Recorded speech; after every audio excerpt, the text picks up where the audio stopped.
నమస్తే మిత్రులారా, నేను మీ శ్రీనివాస్ చౌహాన్ అడ్వకేట్. మిత్రులారా, టెస్టెడ్ ఇంటర్స్టేట్ ఆస్తులు అంటే ఏంటి? మిత్రులారా, మన దేశంలో హిందూ వారసత్వపు చట్టం 1956 అమల్లో ఉన్నది. ఈ చట్టంలోని చాప్టర్ 2 చాలా స్పష్టంగా వివరణ ఇస్తుంది.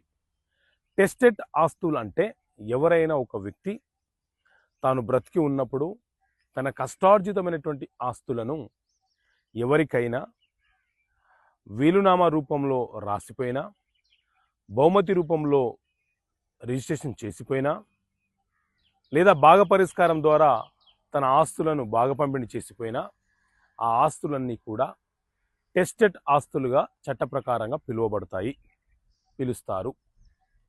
అదేవిధంగా ఇంటర్స్టేట్ ఆస్తులు అంటే ఏంటి అని అంటే, ఎవరైనా ఒక వ్యక్తి తన పేరు మీద ఉన్నటువంటి ఆస్తులను ఎవరికి వీలునామా రాయకుండా మరణించినా, ఎవరికి గిఫ్ట్ డీడ్ చేయకుండా మరణించినా, ఎవరికి భాగ పరిష్కారం చేయకుండా మరణిస్తే ఆ ఆస్తులన్నీ కూడా ఇంటర్స్టేట్ ప్రాపర్టీస్ అని పిలుస్తారు.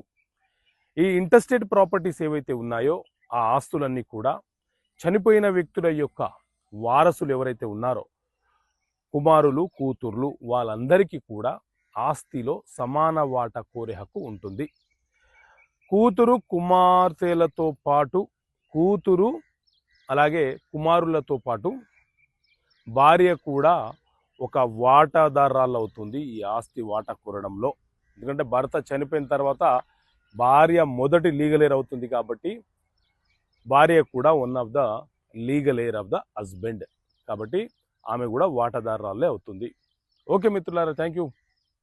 జై హింద్.